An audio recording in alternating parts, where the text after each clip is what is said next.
Bom, pessoal, então vamos iniciar mais um encontro presencial nosso.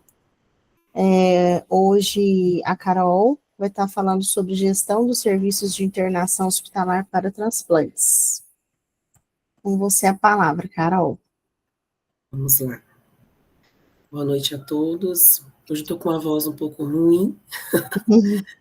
Se não estiver entendendo, vocês me avisam, que daqui a pouco eu não enxergo mais ninguém, né? Vou Vou te compartilhar avisando aqui. com vocês. Está te ouvindo tranquilo, viu, Carol? Ai, que bom. Já tomei de tudo quanto é remédio. Tá claro a sua voz, dá para ouvir direitinho. Só não sei se Apareceu você vai ter aí voz no final da aula. no final. Já Apareceu? compartilhou, apareceu. Compartilhou? Bom, pessoal, quando eu vi esse tema, né, no plano, eu fiquei pensando assim, gente, o que eu vou falar sobre gestão dos serviços de internação, né? Porque não é para falar de internação, porque senão ia ficar muito falando de tudo quanto é assistência, mas como direcionou para o transplante, fiquei pensando o que eu poderia trazer de diferente que tem nas internações de transplante, né? E não falar do mesmo do paciente no contexto clínico, geral, mas é clínico, mas é direcionado para essa área de transplantes, né? E também não é o cuidado, né? Então aqui a gente não é o objetivo, não é falar de cuidado, né? Cuidado pré-transplante, de acordo com a patologia, e nem cuidado pós-transplante.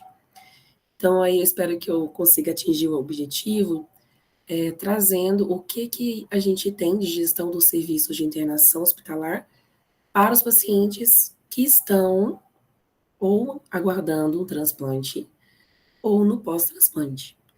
E é claro que ao longo da apresentação a gente pode falar um pouco de cuidado, né, um pouco dessa gestão que está envolvida, está diretamente relacionada, né?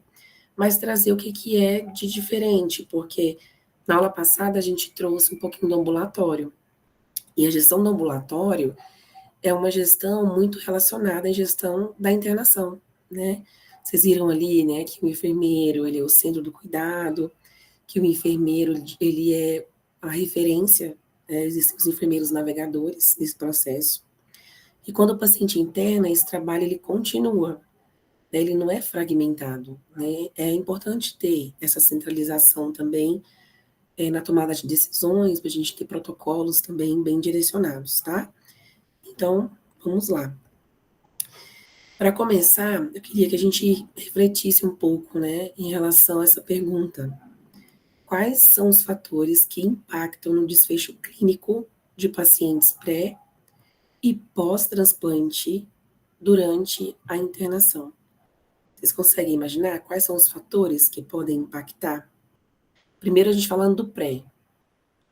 Paciente que está em avaliação de transplante, internado, um paciente que está listado para transplante. Quais são os fatores que vocês acham que pode impactar nesse desfecho clínico, que nesse caso é ou transplanta ou não transplanta, por alguma contraindicação clínica ou porque ele evoluiu para óbito, né? A Kelly levantou a mão, Carol. Pode falar, Kelly. Não, desculpa, gente, eu encostei sem querer, Ah, perdão. tá. Achei que você já estava querendo participar. Não, Ah, desculpa, foi sem querer. imagina. Pode participar, Kelly, aproveita. Aproveita. Aproveita que você levantou a mão. Vocês têm noção, já pararam para pensar que a internação pode relacionar a esse desfecho clínico? Alguém quer falar alguma coisa? Então, aproveitando que eu já levantei a mão, eu acho que sim, tanto o paciente que.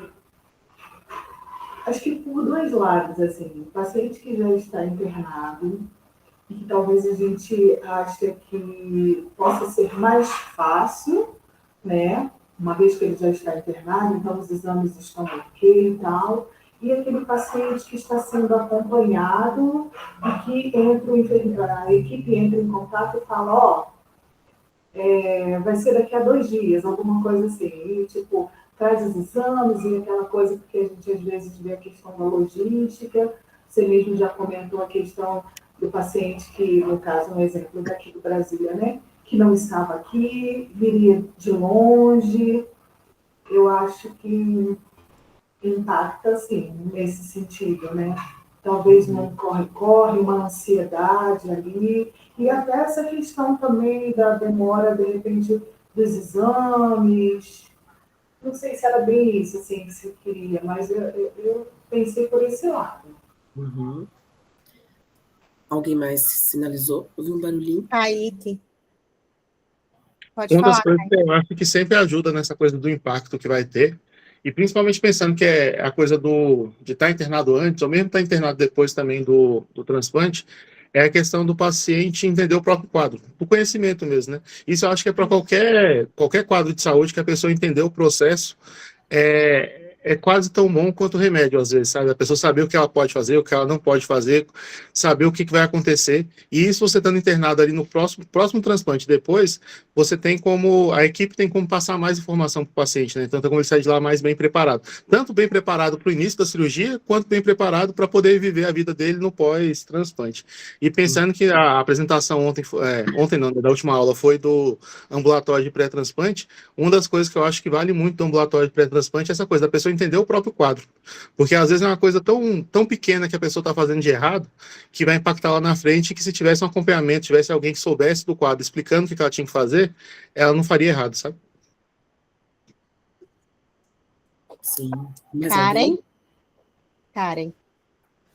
Eu pensei um pouquinho diferente a lógica. Eu não sei se eu entendi errado a pergunta, mas eu entendo que quanto no pré-transplante, lógico que tem a questão ambulatorial, então ali no ambulatório mesmo que a enfermeira navegadora, a equipe toda vai explicar todo o processo de transplante, o paciente está deshospitalizado, está em casa ou está em outro lugar, para mim, talvez seria o melhor dos mundos em questão de próprio o quanto que o ambiente hospitalar ele é um fator estressor, assim, né? Tanto em questão do próprio risco de contaminação e de infecção, quanto de que ele já vai ficar bastante tempo internado no pós-transplante.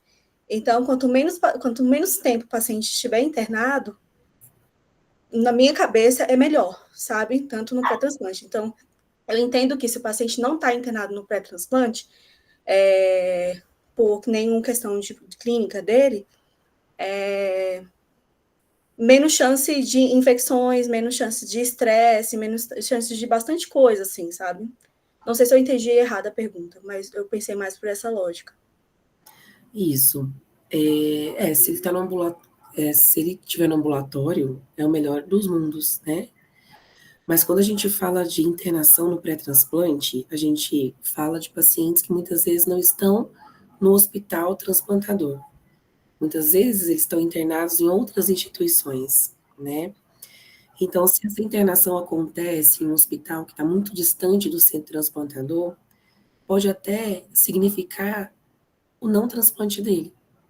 Porque a logística, aí a gente começa a falar da logística dos receptores, acaba sendo um pouco impossível dele chegar até no dia do transplante. Muitas vezes ele avalia, ele entra na fila, ele está apto, mas ele infecta. E aí, infecção é uma contraindicação relativa. Ele precisa esperar passar aquele quadro para transplantar. Então, muitas vezes, a gente tem que suspender o paciente na fila por isso. Mas como que a gente sabe disso? É aí que está o X da questão, né? A gente precisa ter uma comunicação muito boa com as equipes das outras instituições, né? E muitas vezes não tem esse acordo, não existe esse acordo, né? Essa comunicação tão aberta, principalmente nos hospitais que são fora do Distrito Federal, no caso aqui do DF, dando um exemplo, mas eu imagino que a dificuldade é em qualquer centro que não interna o paciente dentro da instituição transplantadora, né? E isso pode impactar no desfecho clínico dele, né? Na realidade do DF, por exemplo, a gente for falar transplante cardíaco, a gente tem um cenário muito grande de pacientes em lista que é do Goiás. E a gente estimula muito eles a virem para Brasília desde quando eles vão para a fila. Porque a gente sabe que se eles internarem fora do estado e aparecer o coração, é praticamente zero a chance de ele vir para Brasília no dia de uma oferta de órgão, né? Então, é mais nesse contexto, né? Então, a gente tem que avaliar várias coisas, principalmente a presença de alguma contraindicação para a realização do transplante, né? E aí, essa equipe de transplante, esse enfermeiro navegador, ele tem que ter esse conhecimento científico muito bom do quadro clínico do paciente, conhecer muito bem, né, o enfermeiro que está designado a essa função, para que ele consiga, muitas vezes é ele que vai ser o elo de comunicação com essa unidade hospitalar, né? Então, acaba impactando muito esse desfecho. Então, seria os melhores dos mundos mesmo, ele está internado no hospital que a gente transplanta. Mas, infelizmente, nem espaço para tantos pacientes a gente consegue ter, né? E o ideal é uma avaliação ambulatorial, que o paciente fique em casa esperando, né? Mas muitas vezes ele evolui para um quadro muito grave, e aí acaba que aquela parte do ambulatório que a gente falou na semana passada, a gente tem que fazer em 1 hora na beira-leito de paciente. E aí não é só o risco clínico, né? A gente se depara também no risco social, psicológico, né? De você muitas vezes ter que indicar realmente um transplante para um paciente que está numa iminência de morte mesmo, em um quadro de muita gravidade, né? Alguém mais levantou a mão? Eu lembrei de uma experiência aqui em Planaltina, a gente teve uns anos, uns 2 anos atrás, a gente chegou a ter 6 pacientes na fila de transplante cardíaco. E como cada dia é um enfermeiro, cada dia é um médico que estava passando, ninguém prestava atenção como que esse paciente... E era assim, em torno de 3 meses a internação até fazer o transplante. Tinha que fazer os exames, às vezes tinha que ficar repetindo os exames, porque tem... Eu não sei se ainda tem, mas tinha uma reunião que era toda quarta-feira de manhã, com o médico do ICDF, com os Toda médicos dos terça. hospitais. Aí E aí, acontece. chegava no dia, faltava um exame de sangue, faltava um exame de imagem, e aí o paciente tinha que esperar mais uma semana para o médico avaliar, para participar da reunião, avaliar a situação toda e ver se ele conseguia já entrar na fila do transplante. E aí vinha a infecção, na época tinha Covid, às vezes não chegava no dia, o paciente estava com Covid, tinha que esperar mais uns 3 meses, e isso tudo o paciente internado sem poder ir para casa. E aí passava Natal, passava Ano Novo aqui internado. E fazia muita diferença o jeito que a equipe abordava esse paciente e a família dele, porque os pacientes aqui, a gente não tem enfermaria de internação, a internação funciona no PS mesmo. Então, o paciente via gente morrendo, gente chegando, gente saindo, e ele ali esperando, às vezes até chorava, desanimava. Então, a gente, vendo isso, a gente começou a aprender como que era a situação. A Flávia do ICDF sempre deu era uma mão na roda para a gente foi aprendendo e com o tempo a gente foi, esse exame está faltando na secretaria, então faço particular porque semana que vem tem reunião. E assim a gente foi levando. Mas eu acho que a maioria dos pacientes, quando chegou na época do transplante, acho que teve um que ficou... Acho que só um que sobreviveu dos 6. Os outros todos chegou a fazer a cirurgia, mas acabou falecendo. Isso, então aí como a gente refletir em relação a essa gestão de tudo isso, né? Que não envolve só a questão da unidade em si, mas dos casos clínicos também, né? E aí do pós-transplante, né? A gente vai falar no decorrer da apresentação, e aí a gente tem o manejo, né, da parte clínica, possíveis complicações e início aí da imunossupressão, né? Então a importância da gente ter esse conhecimento aí, também no pós-transplante. Então, a gente precisa entender que é um perfil de paciente que exige uma complexidade assistencial muito grande, né? Tanto no pré quanto no pós-transplante. No pré, considerando o paciente já em estado grave e avançado da doença, né? Muitas vezes são pacientes que têm recidivas hospitalares, interna tem alta, e também é um risco maior para ele adquirir, por exemplo, uma infecção. Ou é aquele paciente que fica muito tempo internado. E quando eu falo de uma internação de choque cardiogênico, é uma internação que dura aí 6, 9 meses. Mas o paciente, ele não vai de alta enquanto ele não recebe, muitas vezes, o transplante de coração, né? Então, ele é repleto de vários riscos clínicos, né? Relacionados não só ao risco da infecção em si, mas ao risco do próprio comprometimento da doença no pré-transplante e as possíveis complicações no pós, que não é só rejeição e infecção, mas também complicações mecânicas, né, advindas do próprio procedimento cirúrgico. Tá? Então, a gente vai falar um pouquinho dessa parte do pré e do pós-transplante e entender que muitas vezes o fluxo de internação ele pode ser programado. Quando eu falo de um transplante de córnea, por exemplo, que eu recebo uma oferta e ela tem aí muitas vezes uma validade até de 7 dias, né, um pouco mais, então eu consigo programar melhor a internação daquele paciente para o transplante. E quando eu falo ou medula óssea também, que a gente consegue fazer uma programação, e cada centro tem uma rotina, né, muitas vezes semanalmente, fazem reuniões, programam as internações da outra semana, e as internações de urgência, que é no caso dos transplantes de órgãos sólidos, né, onde a oferta aparece e a gente precisa organizar o fluxo de internação para ele ali no mesmo dia. E como é que é a organização dessa unidade de internação? Então, a gente precisa ter uma estrutura física e logística adequada, né? Então, quando eu falo de uma estrutura física adequada, eu preciso apresentar isso até quando eu vou fazer o credenciamento da instituição para fazer um transplante, né? Então, eu preciso ter leitos de UTI, com estrutura adequada, com equipamentos adequados, ventilador mecânico, monitor, né? Tudo que contemplam a UTI, áreas de apoio, né? Que a questão de radiologia, exame hemodinâmico, intervencionista, a parte semi-intensiva, ou tem um hospital que é só unidade de terapia intensiva, enfermaria, isolamento, filtros de pressão positiva, quando eu falo de um transplante de medula, por exemplo, né, que eu preciso ter essa adequação, né, do ar para esse perfil de pacientes, quando eu falo de transplante halogênico, né, então eu preciso ter essa estrutura adequada. Então, muitas vezes, quando eu credencio, por exemplo, um programa de transplante medular autólogo, né, eu não preciso ter necessariamente filtros de pressão positiva, controle de circulação de ar. Mas um ano depois do credenciamento e eu vou solicitar o halogênico, eu obrigatoriamente preciso ter filtro, antissala, então preciso ter essa estrutura adequada para que não comprometa e não advenha riscos para esse paciente no pós-transplante. Um dimensionamento adequado para a enfermaria, um dimensionamento adequado para leitos de UTI. E hoje, na portaria 8.041, né, a nova portaria, quando a gente fala de medula óssea, ele traz um dimensionamento esperado, né? Não sei se vocês chegaram a ver, mas eu achei interessante isso, porque não trouxe na portaria anterior. E nessa portaria ele já traz um dimensionamento para o transplante de medula óssea.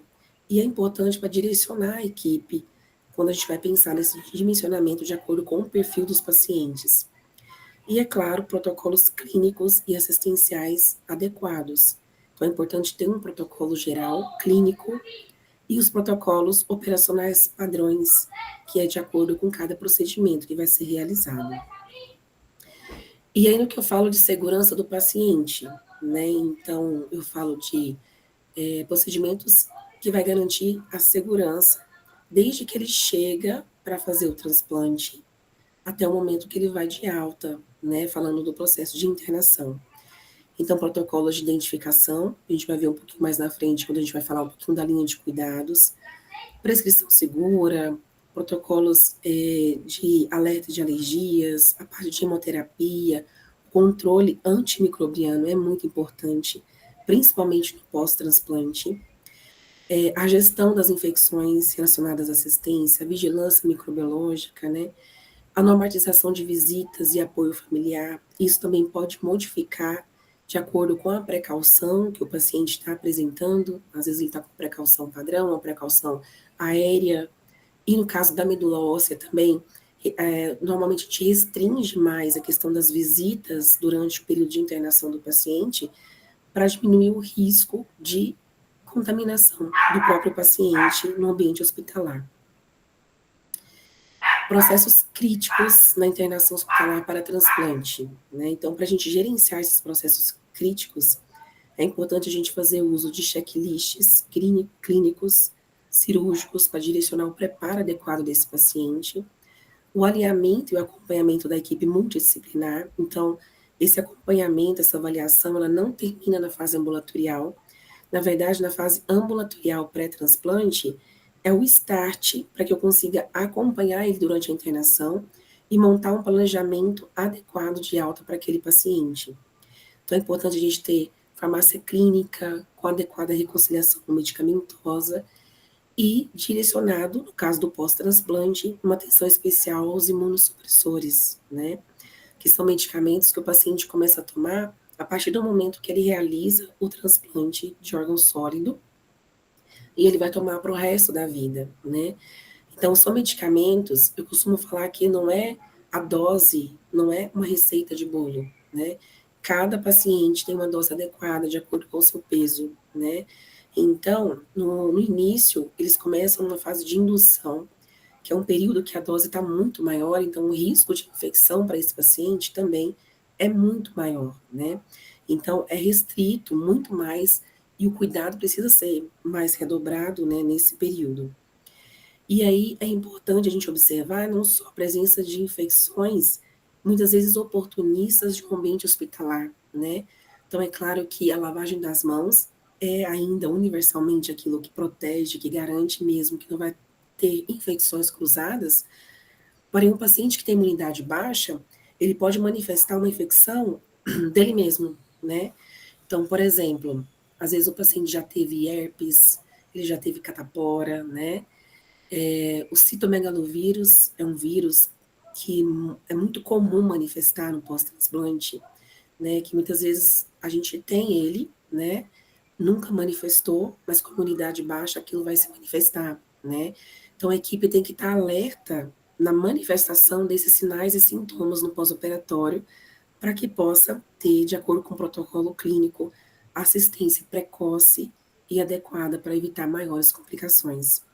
E aí vem a gestão de intercorrências possíveis e critérios de transferência, né? Então, hoje lá no hospital a gente usa um código que a gente chama código azul, código amarelo, né? Onde a gente avalia alguns sinais e sintomas, alguns critérios clínicos do paciente, e dependendo da pontuação que ele atinge, o paciente que está na enfermaria, por exemplo, a gente tem o fluxo de acionar médico da UTI, independente do horário, e ele avalia, e aí a gente consegue encaminhar ele mais precocemente para uma unidade que ele tem uma atenção mais de perto, no caso da UTI. E aí tem outros códigos também, como o código azul, os TIRs em caso de pacientes com maiores intercorrências. Então é importante ter bem estabelecidos esses protocolos e esses fluxos em casos de necessidade de transferência ou de intervenção em caso de urgência também. E aqui falando um pouquinho dessa linha de cuidado, né? Então, quando eu falo dessa linha de cuidado e quando eu falo de gestão de internação desses pacientes, eu começo a pensar no dia da admissão dele dentro do hospital, falando já do paciente que está na lista e o paciente que está chegando no hospital para fazer o transplante. Então, vamos pensar nessa identificação segura, né? Então, quando a gente vai ver a meta de segurança do paciente, ele coloca como obrigatório a gente colocar pelo menos na identificação da pulseira, nome completo, CPF, certo? E a gente pode usar de mais alguns pontos importantes para garantir a segurança do paciente dentro do hospital. Então, no caso do Instituto, a gente coloca, além desses dados, a gente coloca também o nome da mãe e o registro geral do cadastro técnico como fonte de identificação segura para esse paciente. Quem lembra, recentemente agora, que foi realizado um transplante em um paciente errado? Vocês viram passando na reportagem? Quem viu? Eram pacientes homônimos, né? Isso. Carol, com o mesmo nome, né? E aí, na visita que eu tive recentemente de outro hospital, eles trouxeram também a questão de ter chamado um paciente para transplantar o fígado várias vezes. Ele tinha um homônimo na fila. E aí, acho que na quinta vez que chamou ele, não era o paciente, era o homônimo. Só que a equipe estava tão acostumada a chamar aquele paciente que chamou ele. Ele transplantou o órgão com ABO incompatível, o fígado ABO incompatível, né? Ele entrou na fila de urgência com prioridade, ficou em plasmaférese grave, quase evoluiu para óbito e precisou retransplantar. Então, olha como é importante, né, a gente começar esse fluxo de gestão da internação desde a hora que ele vai entrar dentro do hospital. Então, quando a gente fala de um transplante de órgão sólido, é um transplante que pode acontecer a qualquer momento, né? E nem sempre quem vai admitir esse paciente quando ele chega é alguém da equipe de transplante, que conhece esse paciente no ambulatório, né? Na maioria das vezes, é o médico que está lá no pronto atendimento, né? O plantonista que recebe aquele paciente. Então, é importante ter fluxos de conferência da identificação desse paciente, né? Então, hoje, o que a gente... E é claro que a gente vai melhorando e aperfeiçoando esses fluxos também diante do que a gente vai vivenciando, né? Então, pra vocês terem uma noção, no início, a gente não passava nada por escrito para os setores em relação aos nomes e tudo, a gente passava só por telefone. Ah, vai chegar tal paciente, só o nome. E ao longo do tempo a gente foi melhorando isso. Não, vamos mandar por e-mail? A gente passou a mandar por e-mail. Antes era só nome e data de nascimento. E aí a gente foi rever a parte de segurança do paciente, com a qualidade, e aí optaram para a gente colocar o nome da mãe. E aí teve um dia que a gente convocou um paciente homônimo também. E a recepção do hospital que identificou que o paciente que chegou era um paciente errado. Olha para vocês verem. Então, assim, graças ao fluxo que a gente tinha estabelecido já de conferência da documentação na hora que ele chega na recepção, né? Então, é importantíssimo isso, porque ele chega, quem recebe ele no pronto-socorro não conhece ele, nunca viu, né? Então, é importante ter isso de uma forma muito alinhada e não só para quem vai admitir ele no sistema, mas todos os setores envolvidos no processo, né? Então, quem recebe o receptor? Pronto-socorro, ou então é um hospital que vai direto para a internação, né? Centro cirúrgico, a UTI, as áreas de apoio, né? Agência transfusional, laboratório, farmácia clínica, farmácia do centro cirúrgico. Então, todos precisam ter certeza e ter a checagem de que aquele paciente é o paciente certo que está sendo admitido para fazer aquele transplante. E por que a gente resolveu colocar o RGCT? O RGCT passou a ser um controle interno nosso, porque na seleção, quando a gente recebe a seleção dos receptores ranqueados, a gente tem o acesso ali ao registro. E a gente tem uma outra planilha que é dos pacientes com os telefones de contato. Então, às vezes tem um homônimo, mas o RGCT ele é único, ele é o registro único do paciente. Então, o registro é um controle interno do setor, a gente sempre bate o registro no dado da planilha que tem os contatos telefônicos ali dos pacientes, né? E aí ele chegou para o transplante, foi admitido e fica lá de observação, ou na internação, ou no pronto-socorro, dependendo do fluxo interno de cada hospital. Mas é muito importante que essa equipe assistencial que vai receber o paciente entenda quem é esse paciente, né? Uma vez aconteceu do paciente internar, era um transplante, acho que era renal, ele tinha um permicate, ele tinha um acesso central, né? E esse acesso central estava infectado, né? E ele entrou para o transplante com esse catéter, né? Então, houve um risco para ele no pós-transplante, né? Porque ele vai ser imunossuprimido, lembra, na fase de inicial de indução, a imunidade é muito baixa, e isso poderia matar o paciente. Então, ele tinha uma hiperemia, tinha uma secreção. Como é que a gente soube disso? Porque a equipe viu, registrou, tirou foto, só que essa informação não foi passada para frente, né? Então, precisa ter essa comunicação, falar para a equipe de transplante, olha, esse receptor chegou nessa situação, perguntar para o paciente qual o diagnóstico dele, quais medicamentos que ele está tomando, né? Então, por exemplo, um paciente que vai transplantar, ele está tomando, dependendo de alguns anticoagulantes, por exemplo, rivaroxabana, ele não pode transplantar com rivaroxabana, ele vai ter um choque hemorrágico e ele vai morrer, entendeu? Então, precisa ter essa comunicação. Ah, mas isso não é avisado lá no ambulatório? É avisado, mas lembra, o paciente fica internado em outros hospitais. Muitas vezes a gente não tem esse controle e a equipe do outro hospital muda, tira o Marevão, bota o rivaroxabana. E aí o paciente vem do transplante tomando rivaroxabana. Eu falo isso porque a gente já suspendeu 2 transplantes cardíacos por causa disso. O paciente chegou tomando rivaroxabana e não tem um medicamento que minimize o efeito dessa anticoagulação, né? Então, olha o impacto disso para o paciente. E aí, montar estratégias também de melhorar esse fluxo, né? Então, hoje a gente tem um cartão que a gente entrega para o paciente no ambulatório, onde ele chega, ele mostra que o cartão, e lá tem as medicações que ele não pode jamais estar tomando no período de fila, né? E junto com isso, a anamnese. Uma coisa importante também, nessa questão da avaliação de entrada, uma vez a gente recebeu um paciente que, da parte clínica, estava ok para transplantar, só que ele estava em uso de drogas ilícitas. Olha só. E a gente já tinha avaliado ele no ambulatório e ele não estava mais em uso de drogas ilícitas. Mas na conversa ali com a equipe da admissão, ele trouxe isso. E ele não pôde fazer o transplante naquele dia. A gente conseguiu trabalhar com ele para um transplante posterior, né? Então, como é importante essa avaliação, essa anamnese, esse exame físico no momento da admissão. E aí tem o preparo, né? Cada programa de transplante, cada protocolo clínico, né? Existem preparos específicos para o transplante, né? Para todos, precisa ter um exame laboratorial de entrada, porque esse exame laboratorial, ele serve de parâmetro para eu entender como que aquele paciente chegou, como que aquele órgão chegou do paciente, e pós-transplante, como que ele ficou após a reperfusão, né, após o transplante ali na UTI. Então, é muito importante ter esse exame de sangue. Então, às vezes a gente chega, o paciente correndo, chega em cima da hora, às vezes a gente coleta esses exames até no centro cirúrgico, mas a gente precisa ter esse parâmetro, né?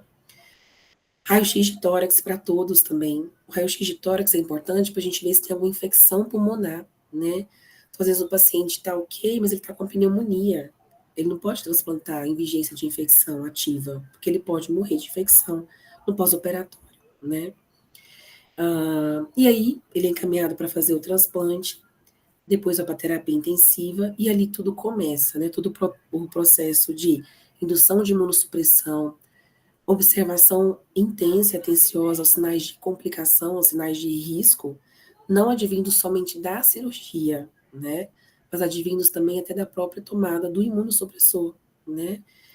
E, consequentemente, o risco de infecção. Então, esses são os 3 pilares importantes que a equipe precisa gerir no pós-operatório imediato de uma UTI que faz transplante, né? E aí, na internação, começa todo o planejamento de alta desse paciente para casa, né? E aí começa a gestão e o manejo desse paciente junto com a equipe multidisciplinar. Então, aqui a gente já pontuou, mas só a gente falando um pouquinho da fase pré-transplante, né? Da importância da gente ter avaliação clínica, funcional, infectológica no pré. Então, a equipe precisa ter essa comunicação com a equipe de transplante. A equipe de transplante precisa ter ciência até para avaliar se aquele paciente que está aguardando em lista, ele preenche algum critério de priorização, né? Então, vamos supor, o seu João, a gente avaliou ele no ambulatório, ele estava estável em casa, coração, classe 2, tranquilo. Ele estabilizou e internou. Eu preciso saber que, às vezes, aquele João que estava bem, ele está com inotrópico. Ele está lá em 20ª posição na lista, ele pode ser priorizado, ele fica em primeiro lugar, né? Então, a gente precisa buscar essa informação. E, assim, não é fácil, a gente tem que entrar em contato com as equipes, pegar relatório, a gente tem que ter esse registro, mas a gente precisa acompanhar, né? Essa semana mesmo a gente teve um caso de um paciente do fígado, né? Vocês sabem que a alocação do transplante hepático é pela urgência, pela gravidade, que a gente avalia pelo score do MELD. Era um paciente que estava listado com MELD de 14 pontos. E a família entrou em contato, falou, olha, ele internou. A gente mais que rapidamente tem que entrar em contato com a equipe, pegar relatório clínico, porque pode aparecer uma oferta de órgãos, a gente tem que avaliar se ele está apto para receber. E, principalmente, cadê o MELD desse paciente, né? Eu preciso atualizar esse MELD na lista de transplante. Então, esse paciente que estava com MELD 14, quando eu atualizei, ele estava com 30. Olha a diferença. Então, ele saiu de última posição para a primeira posição.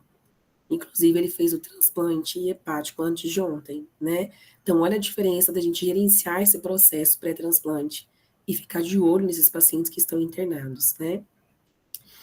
Então, essa comunicação com o serviço de transplante, avaliar determinantes sociais também em relação ao cuidado, né? E aí envolve não só o paciente, mas também envolve a família também. E tudo isso é para a gente otimizar o pré-operatório, saber das comorbidades, saber como manejar isso, prevenção de infecções, e para isso a gente tem bandos que nos direciona também em relação a todo esse processo. E a preparação, é claro, do paciente e da família em toda a fase aí do processo de transplante. E aí, nesse contexto, quais riscos podem inviabilizar um transplante mesmo dentro de um hospital? O que vocês acham?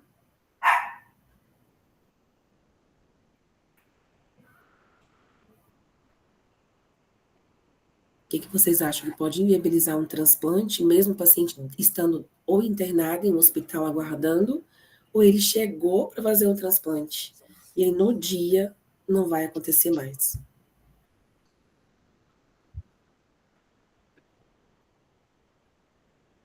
Eu já falei algumas E coisas aí, aqui. pessoal? Eu acho que algum teste positivo do doador, não sei. Como? Alguma sorologia positiva que saiu do doador? Não sei. Sorologia positiva do doador. Tá. Vocês sabiam que a gente pode transplantar paciente com sorologia positiva?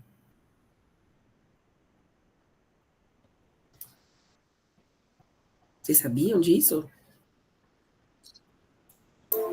Não sabia, não. Né? Pacientes que têm sífilis. A gente pode transplantar doador com sífilis, por quê? Porque a gente trata no receptor, né? Até HIV? Será? HIV não. HIV é o único que É HIV de a jeito gente nenhum. restringe. Que a gente para todos, que a gente, é claro que é critério de cada equipe, né? Mas sífilis, toxoplasmose, citomegalovírus. Esses 3 a gente consegue fazer com sorologia positiva, e a gente precisa saber disso previamente, e a gente continua tratando depois no receptor. Uhum. E pacientes com hepatite B, tá? Quando o receptor ele é vacinado, ele tem um anti-HBS acima de 10, né? E esse critério de 10 depende de cada equipe, né? Já teve momentos que era 100, agora a gente coloca acima de 10.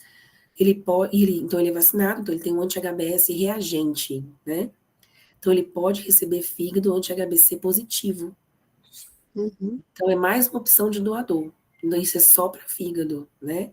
Só que aí depois do transplante, além do imunossupressor, que ele vai tomar pro resto da vida, ele também vai ter que tomar o entecavir para controlar a carga viral. Uhum. Entendeu? Então ele ganha mais um medicamento. Mas se a gente for ver o risco-benefício, né, ele tem um fígado novo, funcionando bem, ele vai estar bem, mas ele tem que tomar o entecavir para o resto da vida dele, né? Mas os riscos que podem viabilizar um transplante são alguns que eu trouxe, igual o maior deles é o risco de um paciente, um receptor com infecção. Uhum. Então, a infecção é um paciente que vai transplantar, a imunidade vai cair, ele vai morrer de sepse no pós-operatório, né? Então, a gente precisa estar muito alerta. Então, principalmente o paciente internado. Mas ele está só com uma tosse. Tá, mas a gente voltou agora a ter vários casos de Covid, não é? Uhum. A gente recebe um paciente tossindo, com coriza. A gente não pode entrar com ele sem a gente fazer um teste, um raio-x de tórax, e entender, teve febre? Tive febre ontem. Não, então aí não dá, né? Uhum. Não, tive febre há 7 dias atrás. Então essa investigação a gente precisa fazer, né? Ele está no ambiente hospitalar, a gente entende que muitas vezes é um ambiente mais controlado, né? Mas muitas vezes, quando ele chega para a gente avaliar, a gente impacta com a realidade diferente, né? Que uma coisa é quem está ali avaliando o paciente beira-leito, outra coisa é a gente que está acompanhando a distância. Então, isso é muito ruim, né? Já aconteceu, por exemplo, uma vez, a gente recebeu um fígado de fora. O fígado já embarcou no voo comercial, e o receptor veio de outro hospital, era fígado. E aí o que passou do caso do paciente era que ele estava estável, ok, sem contraindicação. Quando ele chegou no hospital, ele estava com a pneumonia tomada, sem uso de antibiótico.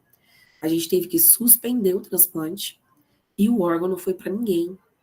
A gente teve que descartar, porque não tinha outro receptor compatível, né? Então é muito importante ter essa avaliação prévia e entender que é um fluxo muito dinâmico, porque às vezes eu já ouvi assim falando, mas você sabe que o paciente está internado, por que que não suspende na fila? Por que que fica recebendo a oferta de órgãos, né?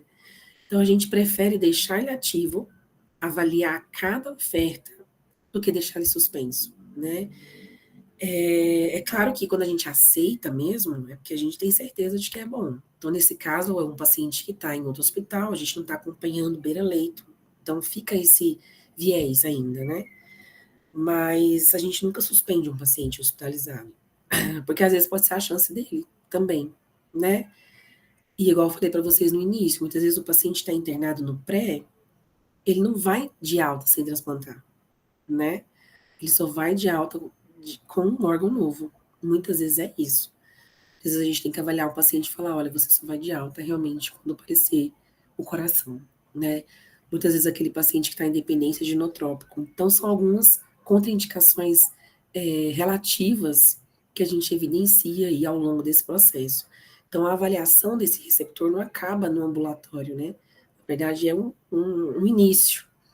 Ele retorna mensalmente e hospitalizou, aí começa a ter um risco muito maior durante esse período de espera e no dia também da convocação. E a gente tem também as dificuldades intraoperatórias, né, Carol? Mesmo o paciente estando apto, né, para receber o órgão, a gente pode ter complicações na captação, né, Sim. na qual o órgão não vai chegar, né? Então, nódulos, né, esteatose, né, são intercorrências que a gente vai, muitas vezes, a gente consegue evidenciar só no intraoperatório, né, e não consegue levar o órgão, né? A parte de Isso. coração, até contratilidade, né? Tem muito coração que eles não levam por conta dessa questão de contratilidade, que é só na captação mesmo, né? Que eles conseguem avaliar, né? Sim. Falando do doador, aí assim, a avaliação final é só macroscópica, né? Macroscópio. Só quando o cirurgião vê o órgão. E então, é isso que você falou, muitas vezes abre o tórax, o coração não está batendo adequadamente, ou então não está com aspecto bom, não está com a coloração adequada.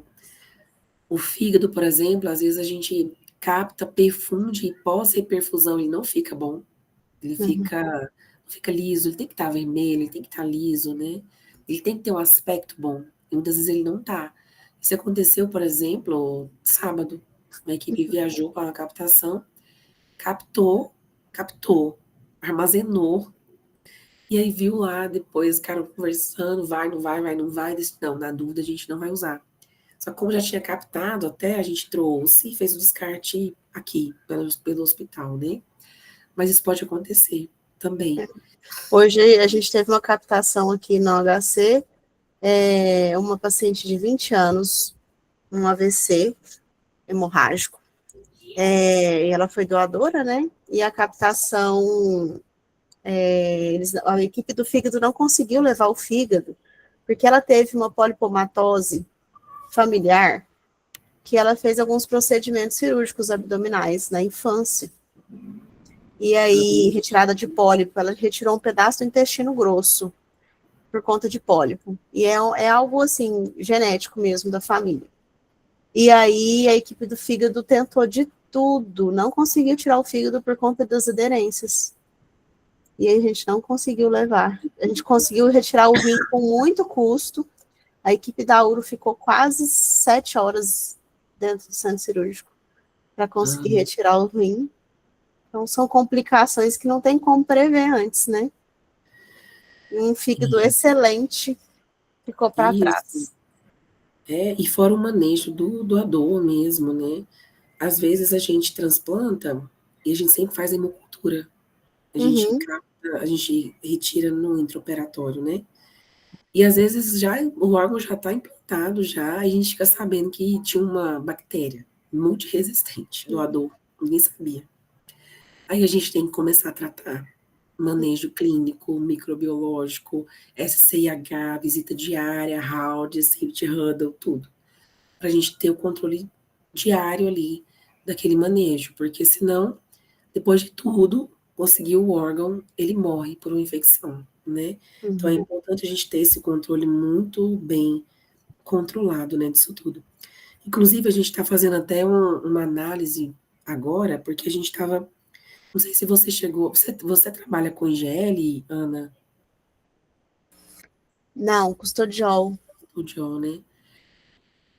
Não, então, a gente estava observando alguns pontos importantes, assim, na questão da preservação do órgão. Coisas que não estavam acontecendo bem no receptor, no pós-operatório, que a gente Com pensou. IGL? Na verdade, assim, a gente observou que alguns transplantes não tiveram um desfecho bom no pós, não tinha outra explicação a não ser algo do líquido. Ó. Aí a gente entrou em contato, né, com o fornecedor, eles fizeram análises dos lotes que a gente passou e viram que não tinha nada. Entrou em contato com todos os hospitais que tinham o mesmo lote, ninguém apresentou nada, a não ser um ponto importante: o risco de ter tido uma hipotermia da solução. Não. Aí a gente teve hoje uma reunião com eles online. Aí na segunda-feira eles vão vir também para a gente rever todo o processo de armazenamento dessa solução. Principalmente quando a gente leva o material para a captação, porque a solução fica na caixa térmica. Então, nada, ela tem Muitas essa. vezes sem termômetro, né, Carol? Ou então, Com até tem gelo. termômetro, mas assim, Não acompanha, né? essa. Tira da geladeira, bota na caixa, Uhum. essa diferença de temperatura, né? E aí tira da geladeira, bota na caixa. E o IGL ele não pode ficar em contato com o gelo, Uhum. porque ele pode congelar. Mas é uma coisa, igual ele falou hoje, não é congelar, ficar duro, é micropartículas de gelo. Pensa, Nossa. micropartículas de gelo. E aquilo dentro do órgão pode fazer um trombo, né? Nossa. Então, a gente está revendo tudo. E aí tem um ponto importante. Às vezes a gente viaja com a solução, certo? Só que às vezes o órgão não é viável, a gente retorna com a solução. Então, às vezes tem solução que vai e volta várias vezes. E é uma solução que, por ter ido e voltado várias vezes, ela teve maior diferença de temperatura. Nossa. Então, até esse controle agora a gente vai ter. De sinalizar, essa bolsa já saiu várias vezes, já saiu 5 vezes. Então, é uma bolsa que tem que usar mais rápida. Entendeu? Porque pode estar havendo isso. Então, é algo que a gente não tem certeza que é isso, mas a gente vai ter que rever todo o processo. Então, assim, são detalhes, né? Igual ele falou, a solução tem que estar entre 2 a 8 graus. Mas a gente já fez estudos que até 15 graus, tudo bem. Só que se ficar negativo, ele pode criar micro congelamentos, partículas de gelo pequenas. Vão prejudicar. Exatamente. E isso impacta, né, no pós-operatório do paciente, então complicações sérias, né? Então, olha só para você ver, Eu né? acho que tem uma galera que não sabe disso, viu, Carol? Pois eu não sabia, a gente trabalha, igual eu falei hoje com a equipe da qualidade, falei, gente, é vivendo e aprendendo, Quase porque, todo mundo que vem captar coração, fígado, vem com GL. pois é, exatamente. Aí a gente teve 3 casos que não foi assim, meio, gente, esse negócio aqui não tá bem explicado. Aí a gente notificou, eles fizeram uma investigação grande, durou um mês, fizeram todos os testes possíveis. E aí hoje eles marcaram a reunião falando que não teve nada de não conformidade. Então agora talvez o problema pode ser no armazenamento, né? Então só para vocês Complicado. entenderem, tanto que esse processo, né, todos os detalhes é muito importante, né? Essa questão da captação, da solução, doador, receptor, né? Isso tudo está muito bem relacionado, né? E aqui no pós-transplante, né? Então a gente sempre vai ter que fazer o manejo hemodinâmico, o suporte intensivo, falando no pós-operatório imediato, né? Em relação à imunossupressão, né? O imunossupressor, eles são medicamentos extremamente tóxicos, né? Imagina um medicamento que você vai usar para sua imunidade cair, né? Mas são super eficientes e é o que nós temos, graças a Deus, né, para evitar a rejeição dos órgãos, né? Mas ele tem que ser usado com muita cautela, né? Com muita atenção.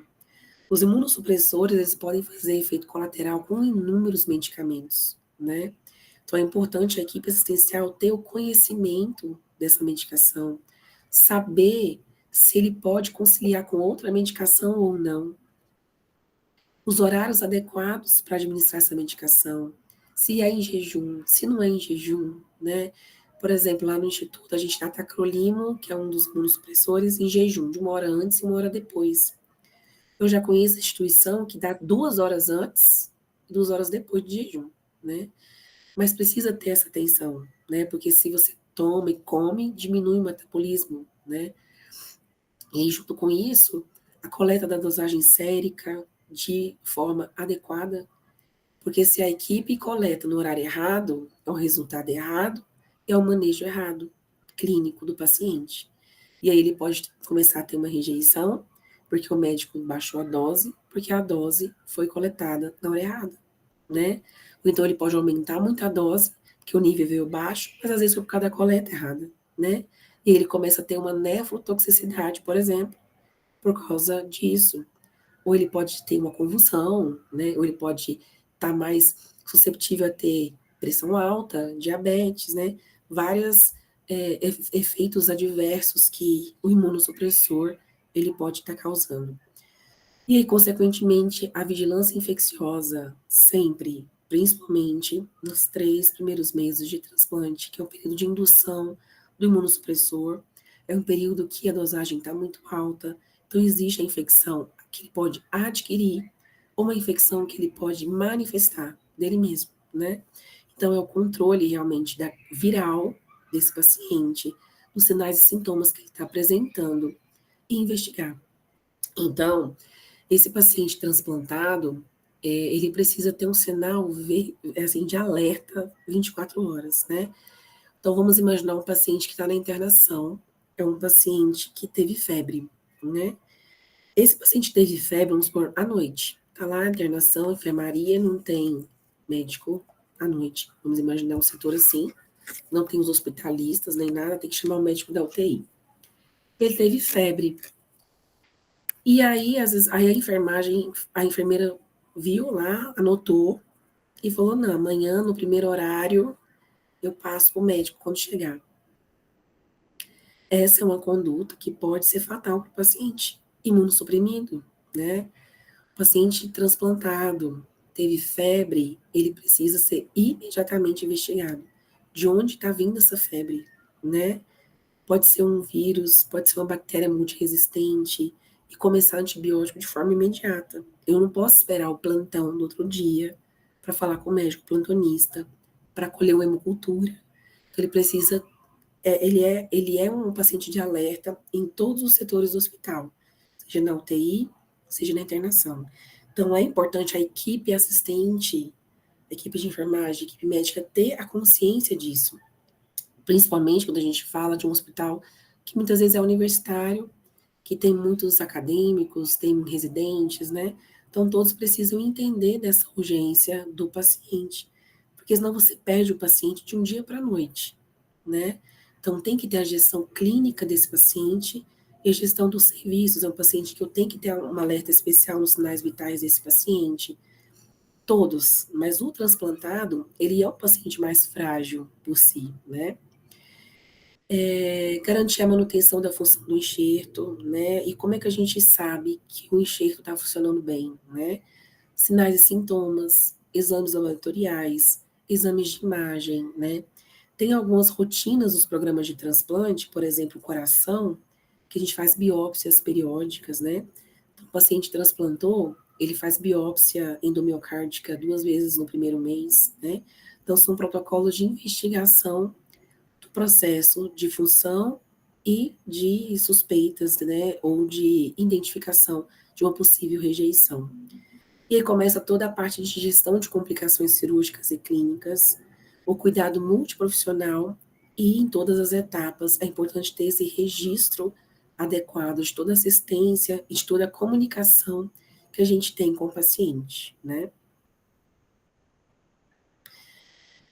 Aqui eu trouxe, veio até de uma conversa que eu tive com a equipe que veio visitar o hospital semana passada, que ela falou assim, por que vocês não fazem um time diagnóstico? Eu falei, gente, é verdade, né?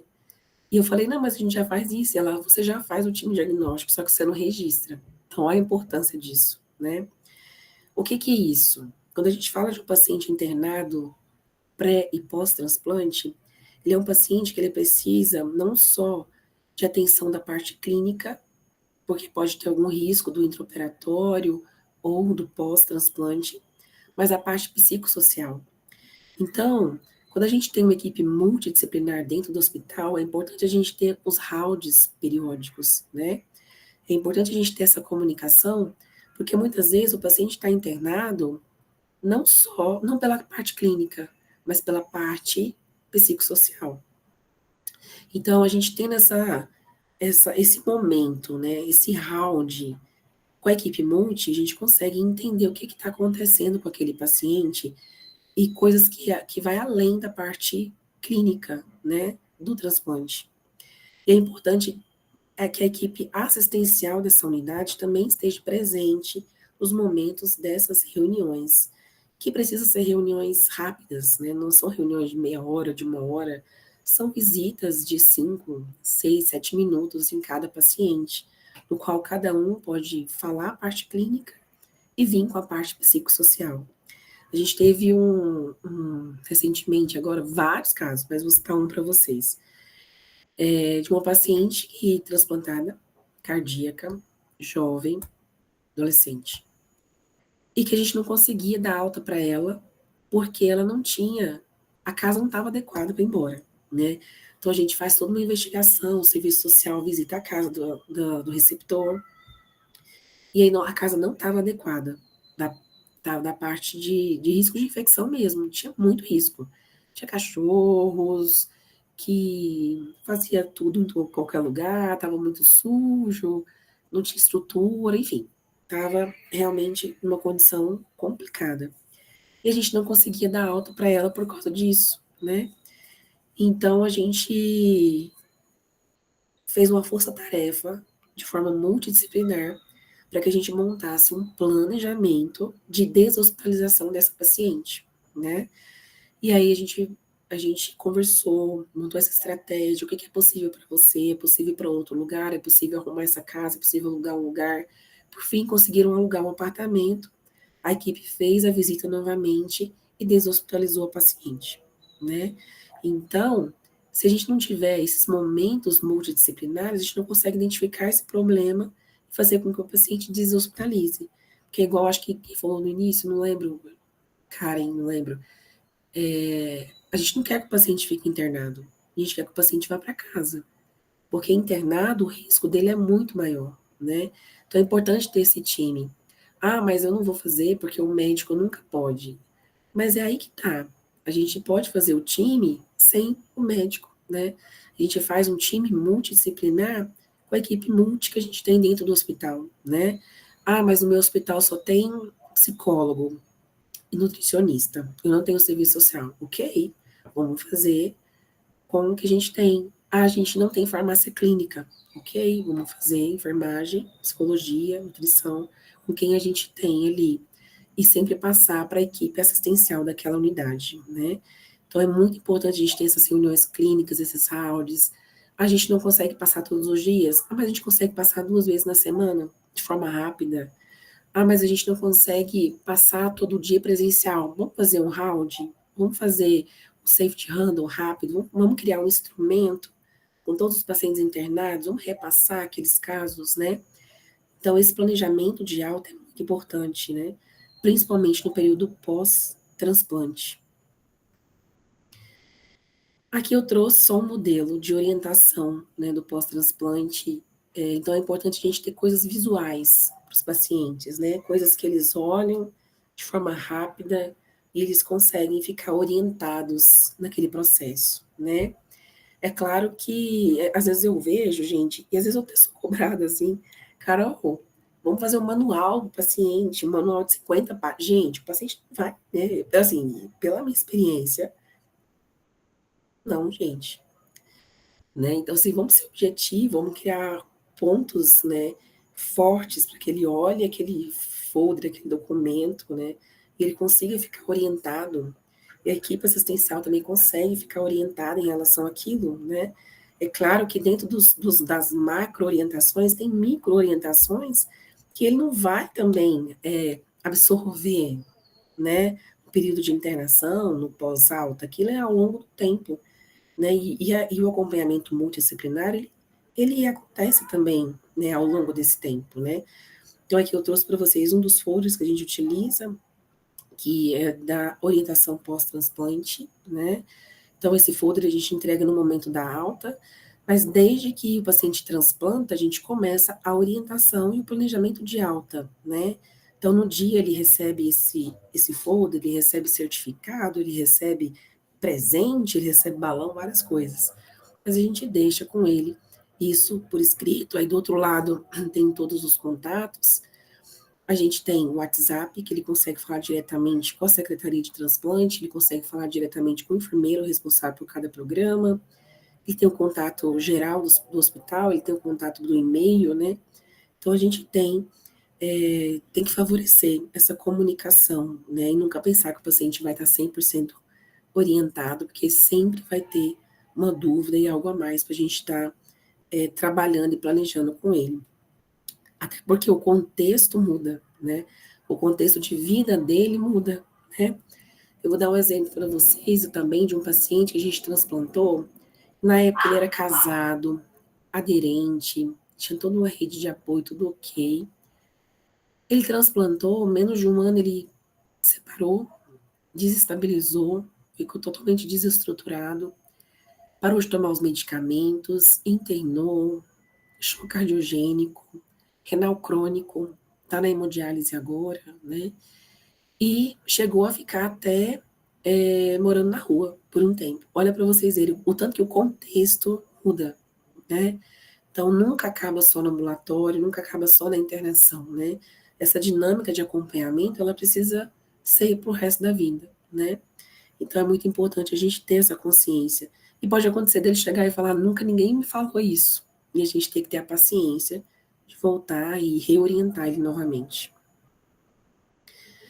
Isso aqui é um modelinho, né, de um livro, né? Na verdade, a gente usa esse para fazer o safety random, que as unidades fazem, não é a equipe de transplante, é a equipe assistencial da unidade, com a equipe presente, a equipe médica, onde em 5, 7 minutos eles passam ali o caso de todos os pacientes, né? E aí alguns pontos como riscos e o que já foi feito em relação a cada tópico, né? E ali eles colocam preocupação da família, as questões sociais que são muito importantes nesse período, algum sinal de instabilidade, né, de deteriorização clínica, terapias de risco, ou se está fazendo uso naquele momento, né, químio, hemotransfusão, algum problema de comunicação, programação de algum procedimento que ele tenha que fazer, às vezes ele está em jejum para fazer algum procedimento, ou um procedimento que a gente precisa estar marcando, né.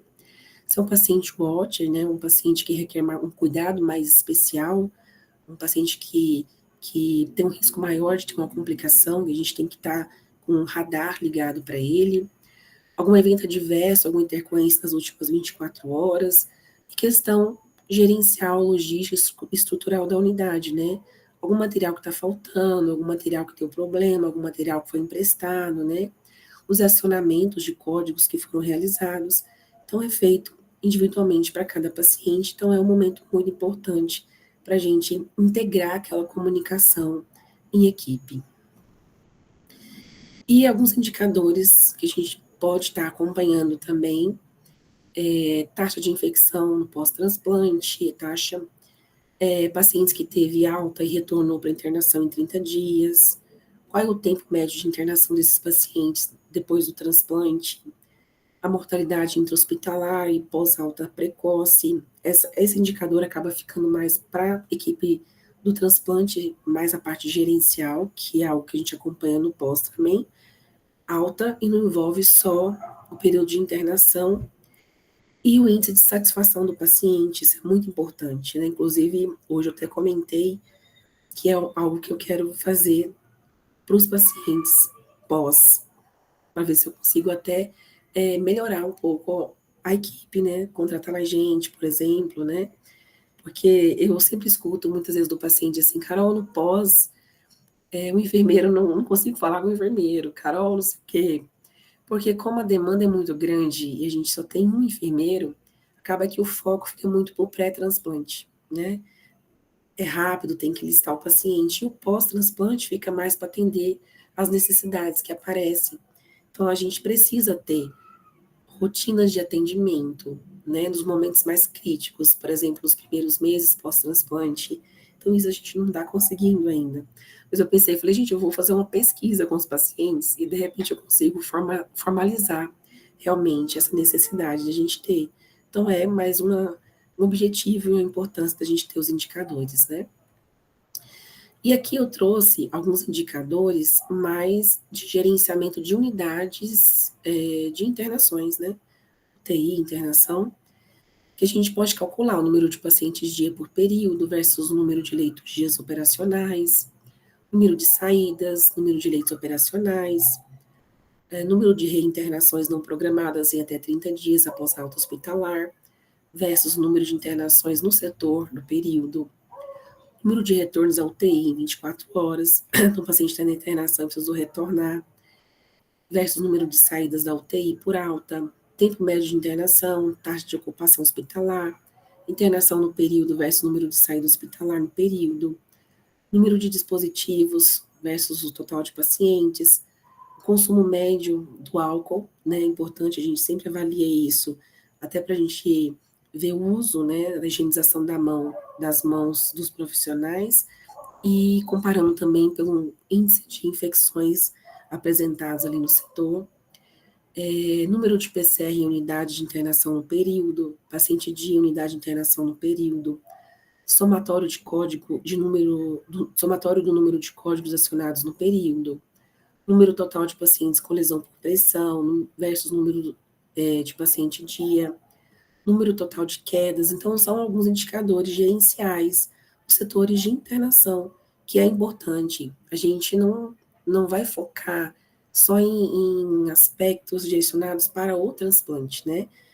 A assistência, ela é universal, né? Então, a gente também precisa gerenciar a nossa unidade e com foco nos aspectos, sinais e sintomas específicos para aquele paciente do transplante. E aí, para a gente concluir essa parte, é importante a gente ter protocolos padronizados, análise de casos, né? Então, não só a gente ter um indicador para a gente ir apresentá-los ali, mas discuti-los e mudar, às vezes, rotinas que a gente não está tendo êxito por falta, às vezes, de a gente sentar e conversar e entender o que está acontecendo, né? De fato, como eu citei para vocês a questão do IgL, né? Que a gente poderia pensar, não foi uma intercorrência pós aí, pode acontecer, porque o risco é iminente, mesmo de ter complicação, né? Mas não, vamos investigar mais a fundo, como é que está a solução, como é que está o armazenamento, então é importante a gente ter esses dados, né? Discussão de óbitos, isso aqui é imprescindível, né? Todos os óbitos do hospital precisam ser discutidos, né? Houve um evento adverso, né? Como que está a declaração de óbito, tá com a declaração de forma adequada, então isso aqui é muito importante, até para a gente investigar, identificar algum erro que teve, às vezes até uma conduta inespecífica da equipe, para que a gente não faça o mesmo erro, né? Porque o difícil não é a gente assumir que errou, que foi identificado um processo errado. O ruim é a gente continuar no erro e cometê-los novamente sempre, né? Então isso é muito importante, principalmente num hospital que trabalha esse perfil de pacientes, né? Que são pacientes tão específicos como os do transplante. a gestão documental e a gestão, e com isso a gente conseguir rastrear toda essa documentação, a gente precisa ter essa gestão documental de forma muito clara e padronizada dentro da instituição, né? Então, hoje, a maioria dos hospitais, eles lidam já com prontuários eletrônicos, né? Eu acho que em todos os hospitais tem equipes que ainda insistem com alguma coisa física, mas é muito importante a gente ter essa gestão documental, porque é ali que está o respaldo da equipe em relação a alguma assistência que foi prestada, algum procedimento que foi executado, né? Então, a gente ter esse documento, esse termo de consentimento do transplante assinado, isso aí é uma coisa muito importante. E agora eu trouxe alguns casos para a gente poder conversar um pouquinho. Tá todo mundo aí, gente? Acordado ainda? Estamos aqui, Carol. Estamos aqui. Bom, o primeiro caso que eu trouxe para vocês foi esse caso aqui. Vamos participar, hein, pessoal? Agora é um paciente pós-transplante, viu? O paciente pós-transplante está lá no 7º dia de pós-operatório. Ele tem 54 anos, ele é diabético e hipertenso. Ele está com imunossupressão padrão ali, né? Está com corticoide, micofenolato, tacrolimo. Nas últimas 24 horas ele teve febre, 38,5. A creatinina dele aumentou, né? A saturação dele 93% em ar ambiente, está com tosse, prostração, leve dor na ferida operatória, a diurese está preservada. E os exames ainda pendentes, a família angustiada e cobrando informações. Quais foram os problemas identificados aqui nesse caso?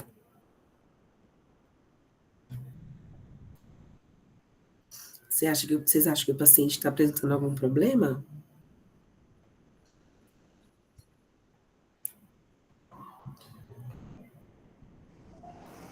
Ele teve febre. Opa. Não, imagina, pode ir. Oi? Pode falar, pessoal. Febre Então, calor. e mais. A saturação de 92, a dor em ferida operatória no 7º dia. Dor abdominal, saturação baixa. Acho que a creatinina em ascensão, né? Que subiu. Subiu. Exatamente, né? Então, ele teve febre. Então, assim, isso já diz que está com alguma infecção, né? A função renal dele está alterando. Pensa, ele fez um transplante renal, a creatina dele estava 2,1, foi para 3. Isso não está normal. Ele está com dor na ferida operatória. Imagina. Aí a gente pode pensar assim, meu Deus, está tendo uma complicação da cirurgia, será? Aí a gente tem que olhar essa ferida, né? Tá com um hematoma, tá com algum sangramento, como que tá essa ferida, né? E a gente providenciar os exames que ainda não ficaram prontos, né? E em relação à família, a gente orientar, né? Que pode ser realmente uma complicação da cirurgia, mas que vai ser reavaliado e que a infecção é algo que pode acontecer e a gente vai tentar intervir no mais rápido possível, né? E quais são as 3 medidas prioritárias nesse caso? Vocês, enfermeiros, chegaram a vir esse paciente, o que vocês vão fazer de forma prioritária na gestão do cuidado desse paciente durante a internação? Eu acho que a prioridade é coletar culturas, iniciar antibiótico para ele. E a hidratação rigorosa por conta dessa creatinina, né? Pra gente acompanhar de perto, pra ver se tenta melhorar. E avaliar a lesão dessa ferida operatória, né? Olhar a cicatrização, olhar se tem secreção, olhar o ponto ali, né? Da cirurgia operatória. O ponto da operação, o foco. Sim. É isso. A Primeira gente... coisa que eu faria aí, Carol, é entender esse contexto, porque aqui, apesar do relato de dor que tem ferida, não tem relato de secreção. Então, nesse contexto do quadro infeccioso, pensando que tem uma tosse, tem uma prostração, pode estar vinculado tanto com influenza como com Covid. Então, eu pediria, nesse caso aí, eu estaria questão de investigar painel viral, porque essa dor na ferida pode estar sendo provocada no contexto do esforço de tosse também, né, do contexto. E entendendo que os dois quadros mais principal que tem, e seguir na investigação, é que pode ser tanto Covid como influenza, pode dar esse ponto de febre. Mas acho que para descarte, a melhor coisa é pedir um painel viral para afastar também a possibilidade de outros vírus, fazer investigação familiar e também investigação de família, de equipe, para saber se não tinha ninguém. Porque, pela descrição, eu não acho que é um contexto infeccioso de filha operatória, porque você tem relato de dor. Eu acho que era mais vinculado a questão da dor, da ferida vinculada com esforço de tosse. Uhum. Mais alguém? Eu acho que, além de tudo isso que vocês falaram, o que eu acrescentaria é realmente acionar a equipe para a gente solicitar, de repente, um exame de imagem, né? Porque ele tendo essa dor na ferida, essa tosse, igual o Paulo falou, né? Será que ele não teve uma decência, alguma coisa interna, né, que pode ter acontecido? Recentemente, a gente teve uma situação parecida, que causou até um sangramento grave, o paciente teve que entrar em cirurgia à noite, né? Então, é muito importante a gente ter essa gestão, né, de comunicar a equipe, passar o quadro, o que a gente pode fazer de imediato, né, igual a Jaque falou, colher hemocultura já é um protocolo padrão das equipes, vamos colher hemocultura, vamos olhar essa ferida, vamos olhar o aspecto da urina, e a gente começa a pensar em outras coisas, né, comunica a equipe, vamos hidratar, vamos pedir um exame de imagem, né, para a gente já atuar de forma imediata. E isso independente do horário, tá, gente? Pode ser 1 da madrugada, né? O paciente começou a ter intercorrência, o paciente do transplante, ele precisa ser visto naquele momento. Em relação ao indicador de monitoramento, né? O que a gente pode monitorar nesse caso aqui?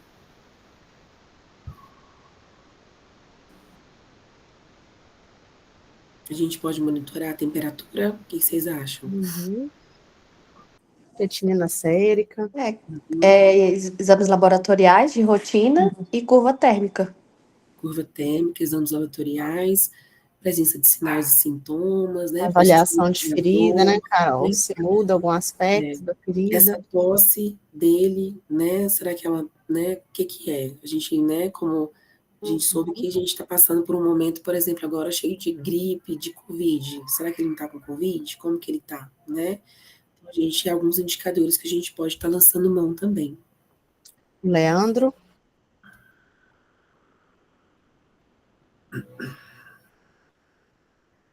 Você quer falar, Leandro? Gente, esqueci de ligar ali, foi mal. Estava falando sozinho, perdão. Imagina. Uma coisa que passou na minha cabeça foi também acionar o pessoal do controle de infecção, né? Talvez possa estar associado também a alguma questão do procedimento também. Acho que não seria a prioridade, né? Mas, assim, talvez, dependendo do que for se desenvolvendo, dar uma checada também nos processos, né?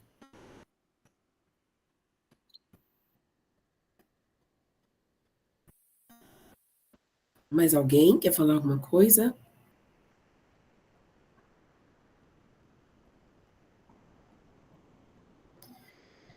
E aí a gente tem alguns prazos estabelecidos também, né? Então, a gente precisa, como a Jaqueline trouxe, a gente tem ações imediatas e ações mais tardias, né? E quando a gente fala de ter que ter algo imediato, gente, isso aqui é uma coisa muito importante. A gente vê de tudo, né? Quando a gente trabalha nessa área há muito tempo. Recentemente mesmo, a gente tinha um paciente que estava estável na UTI, no quarto já. E aí, um dia, ele teve uma síncope. E aí foi aquela correria, descer com ele para a UTI rapidamente e tudo.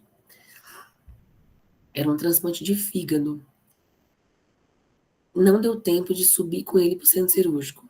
Ele teve que ser reabordado ali. Abriu a barriga dele ali mesmo, na UTI. E aí, quando abriu a barriga dele, ele estava com o fígado totalmente já com aspecto, sabe, inadequado. Ele acabou evoluindo para óbito, um paciente que estava andando, caminhando na internação, né? Então, como é importante a gente dar atenção a qualquer queixa que um paciente transplantado dá para nós, né? E aí, depois discutindo o caso dele, a gente foi ver que era um paciente que já tinha uma doença prévia que pode estar relacionada a esse desfecho agora, né? E que não foi nada de trombose da artéria, não foi nada de trombose da veia, né? Realmente algo da própria patologia dele, né? Então, o quanto é importante a gente ter isso em mente. Um outro caso também, que já tem um tempo, mas que me vem em mente agora, é um paciente que teve febre e, vamos esperar o plantão chegar e tal. Quando chegou, já estava com o leuco lá em cima, já bastante sintomática, já estava já prostrada, tendo febre já várias vezes durante a noite, e já entrou no protocolo de sepse, e infelizmente a gente perdeu ela por infecção, né? E às vezes a gente podia ter revertido se a gente tivesse gerido isso no momento da presença do sinal e sintoma, né? Então, o papel do enfermeiro nessa tomada de decisão é muito importante, porque o enfermeiro é que está ali próximo, 24 horas, né? Não é o enfermeiro, é a equipe de enfermagem, né? E aí, principalmente o técnico de enfermagem, né? Que é os nossos olhos e que ele está lá o tempo todo com aquele paciente, né? Então, é muito importante a gente passar essa importância, essa urgência para a equipe, né? O paciente transplantou, ele está caminhando, está bem, está rindo na internação, ele não deixou de ser a nossa prioridade, né? Qualquer manifestação de sintoma, a gente precisa ficar muito atento. Vamos aqui para o próximo caso. Agora, esse aqui é um paciente internado aguardando um fígado e teve uma piora infecciosa. E aí, o que vocês acham? Quais setores devem ser acionados e em qual sequência? É um paciente que está na fila de transplante, né? Está aguardando já um fígado. E vocês estão ali com ele na internação, na UTI, ele está em algum setor do hospital.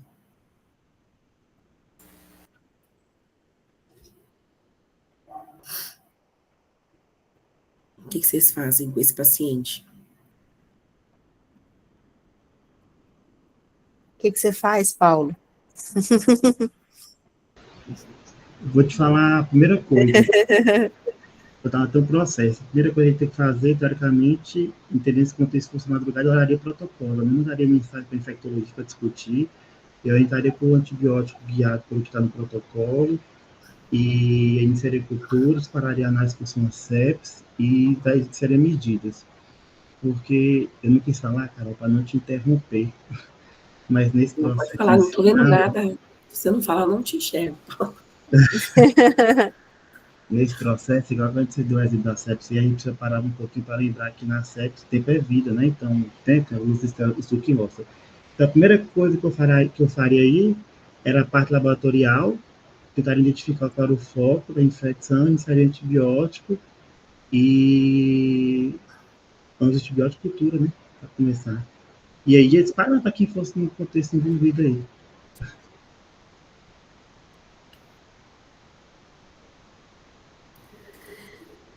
O que mais?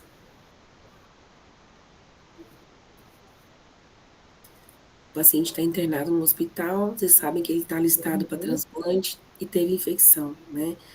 Então, é muito importante a gente comunicar a equipe de transplante, né? Lembra como a gente discutiu no início? Ele não vai transplantar com infecção, né? Então, esse manejo clínico, a entrada precoce de antibiótico é muito importante para esse paciente, né? E evita a gente fazer um transplante que, ao invés de benefício, vai trazer complicação para esse paciente. Então, é importante a gente acionar a equipe, apresentar o quadro, comunicar, para que não inviabilize esse receptor no dia da oferta de órgãos, né? E isso é importante todo mundo saber, porque isso acontece com muita frequência, igual eu falei para vocês no início. No nosso dia a dia, como a gente não interna o paciente no nosso hospital, que é o centro transplantador, a gente lida com isso demais, né? O paciente interna fora, a gente não consegue contato, a gente não é acionado. Às vezes a gente sabe que o paciente internou porque a família que avisa, só que a família, coitados da família, eles não sabem, eles não têm muita informação, eles só sabem se internou porque estava com ascite. Internou porque teve encefalopatia. Tá, mas e aí? né, estava com ascite, fez paracentese, está com peritonite bacteriana, né, então isso vai contraindicar a cirurgia dele, né, então a gente precisa ter essa comunicação com as equipes sempre, né.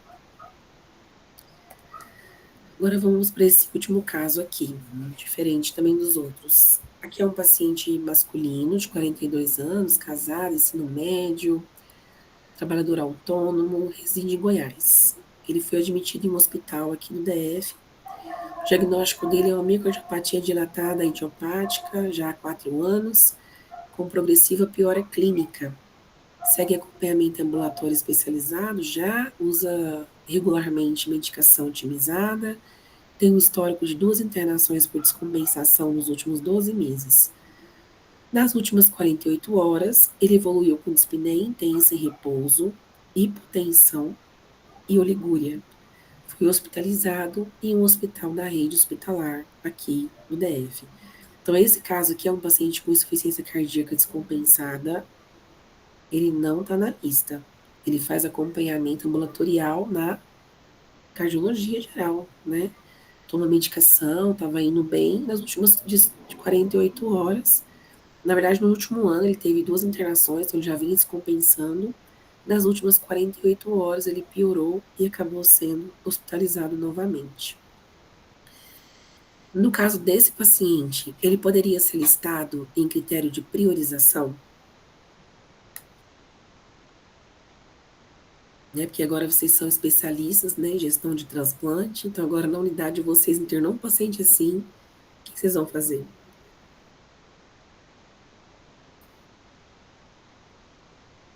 Vocês acham que ele preenche critérios de priorização?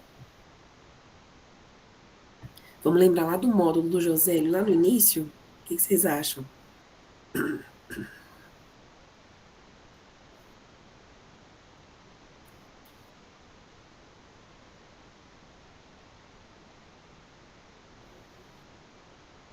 Priorização é quando a gente coloca ele numa posição na lista melhor, né? Ele compete só com quem está priorizado, não é isso? As meninas da Nacional aí que ofertam os órgãos. O que vocês Quais acham? são esses critérios, né, para coração? Pacientes aí, eles preenchem. Por que eu coloquei esse caso? Porque assim, a gente tem que agora pensar lá na frente, né? Solicitar uma avaliação da cardio, o paciente está descompensando, está em classe funcional grave, será que ele tem indicação de transplante? Vamos encaminhar, né? Será que ele pode ser priorizado, ele pode transplantar? Ele não está melhorando, é recidivas hospitalares, né? Já nos últimos 12 meses já internou 2 vezes, descompensando, e agora mais grave, né?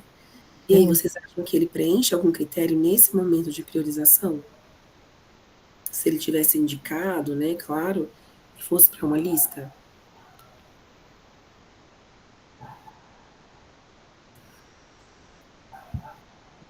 Sim ou não? Quem é sim, levanta a mão. Vou fazer assim, né, Carol? Quem é sim? Bom, quando a gente fala de priorização, a gente fala de um paciente que está mais grave, né?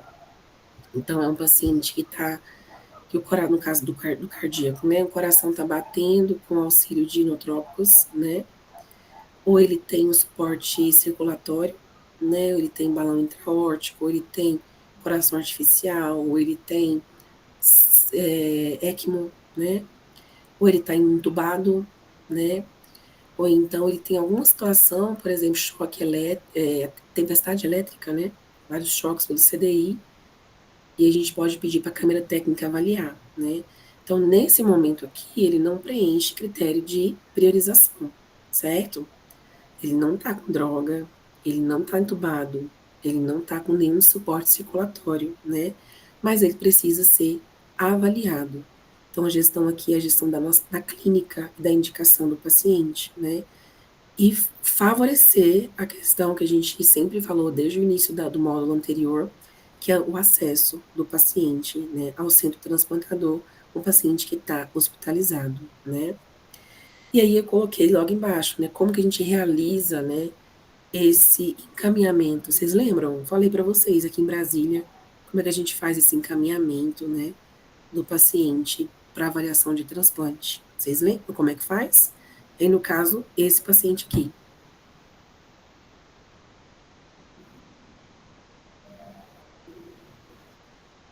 Ninguém?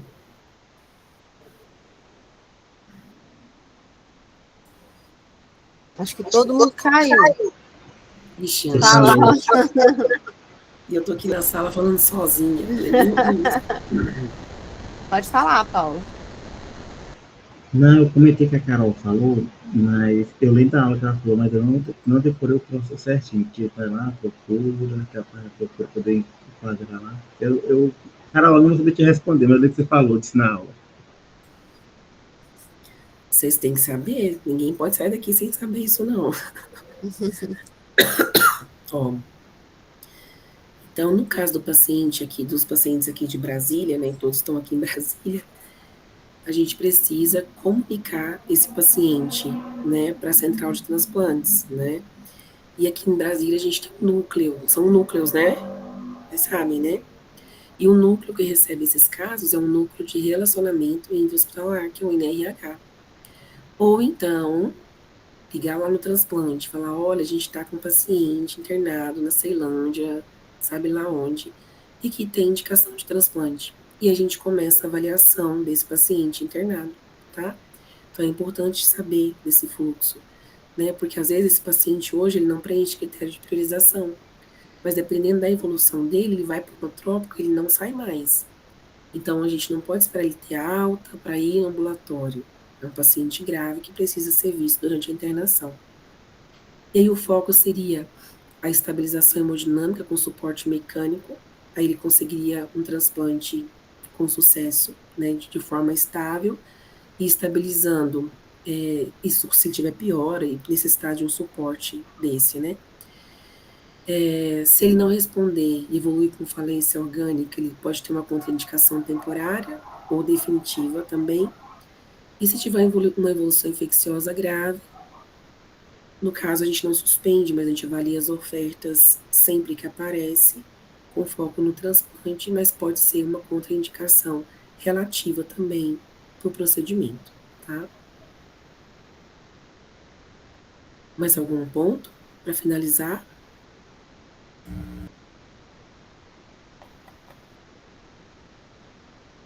Bom, pessoal, era isso que eu queria trazer para vocês. Espero que vocês tenham entendido um pouco essa questão da vida dos pacientes internados, né? Eu pensei, eu tenho que trazer alguma coisa relacionada. Deixa eu só.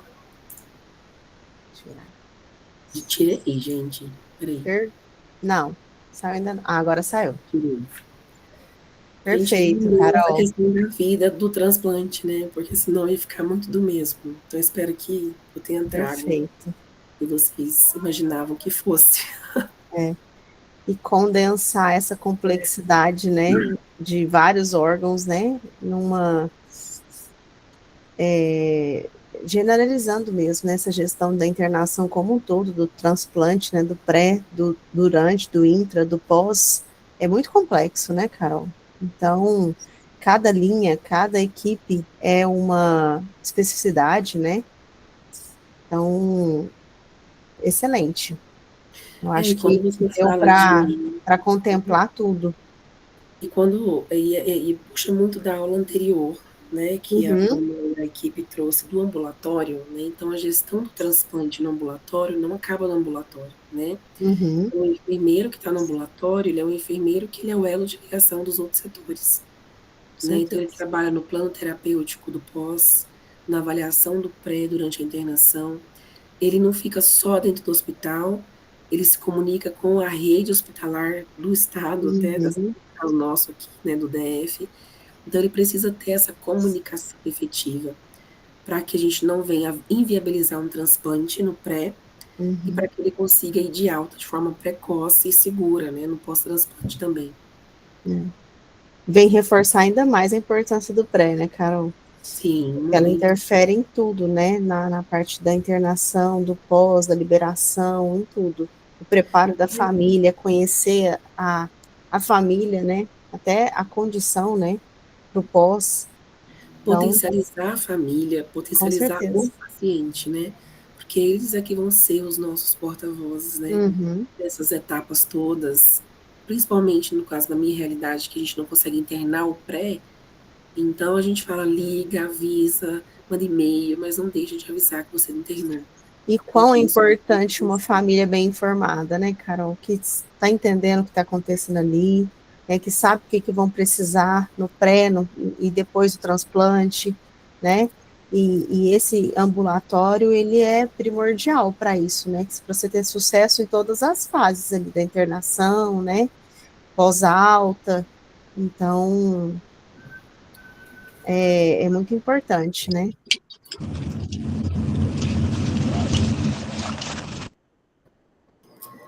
E aí, pessoal, alguém quer Mais trazer algum ponto? alguém?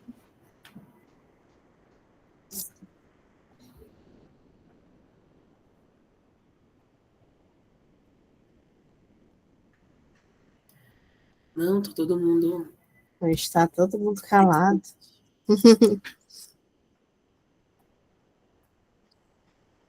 Mas é isso, pessoal, é uma área muito complexa, né? Um profissional que centraliza essa função tem que ter, né, realmente conhecimento científico, conhecimento da assistência é muito importante, né? Para Uhum. identificar o risco precocemente, né? E a gente conseguir intervir de forma rápida, né, e segura, e a gente potencializar o paciente também nessas fases, né? A gente fala para ele lavar a mão, álcool em gel, então às vezes a equipe entra e ele fala, lavou a mão, passou Uhum. álcool na mão.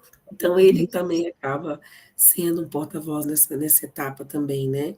Ele E às vezes gerencia junto, né, Carol? o paciente do transplante é um paciente muito, às vezes fala, eu sou muito chatos, mas é porque a gente já prepara eles no ambulatório para eles serem mais rigorosos possíveis. E eles sabem que se eles pegarem uma infecção, eles podem comprometer tudo. Então, realmente, eles ficam de olho em tudo, confere tudo, horário de medicamento, né? Então, a gente já começa a fazer essa educação em saúde com eles desde o primeiro dia de internação, né, do transplante. E estão me ouvindo? Que agora eu tô. Alô? Pode falar. Eu não sei se vocês passam por isso, quem tem trabalho em hospital geral, mas a equipe do transplante sempre é a equipe chata. Ah, esse povo do transplante é tudo enjoado. Do TMO, então, que é a minha realidade, eles querem que o paciente dele seja tudo diferente do fluxo normal. Eu falei, mas tem que ser.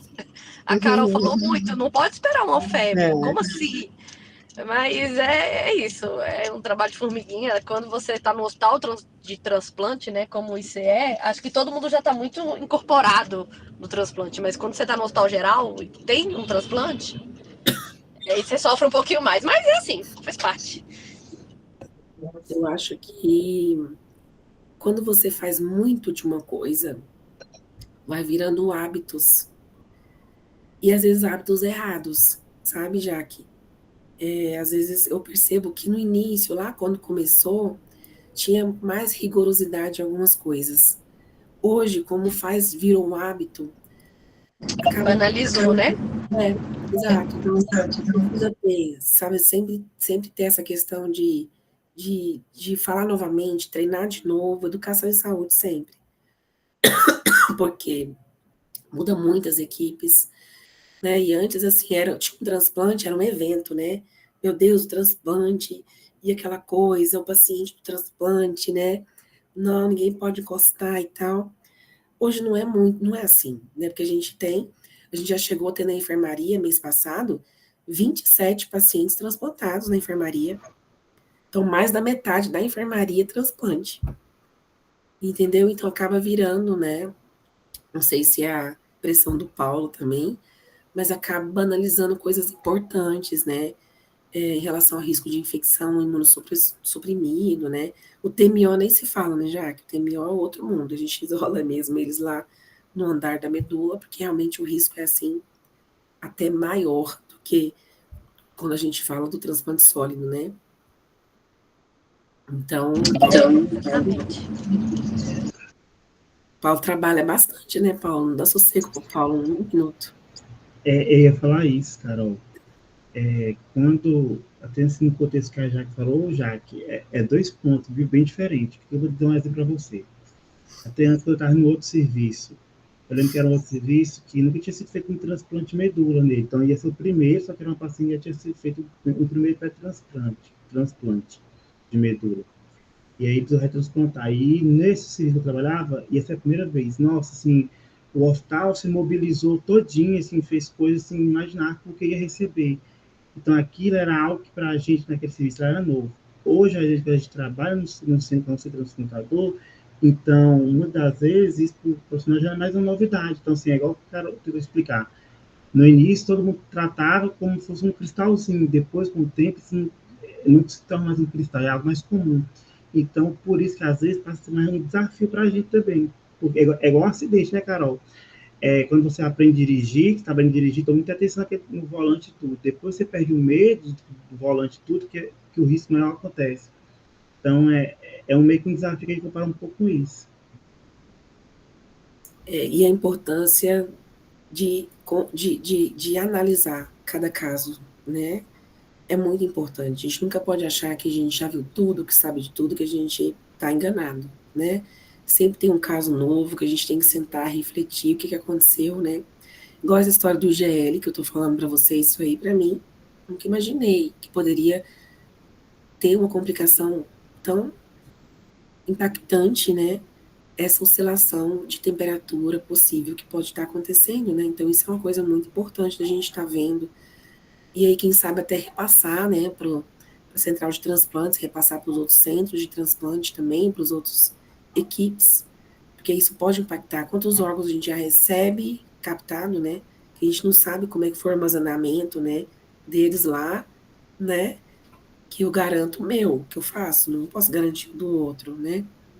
Então, tanto que é importante a gente avaliar esses rounds, essas reuniões clínicas, reuniões de óbitos, são reuniões que fazem toda a diferença nas condutas clínicas, né, dentro da unidade hospitalar, né? Então, precisa ter esse momento. Carol, eu acho que só um pouquinho aqui, porque eu não sei se a gente total vai ter esse momento para falar isso, mas eu acho que todo entender um pouquinho nessa parte, a gente entende essa parte do contexto infeccioso que a gente tem nesse processo do paciente do transplante, de disparar o fluxo de notificação também, né? Eu sei que até que em 2023, 2022, foi publicado o manual da Anvisa, que é o manual de biotecnovigilância, e nele retrata o papel também da questão da notificação desses pacientes com esse tipo de evento.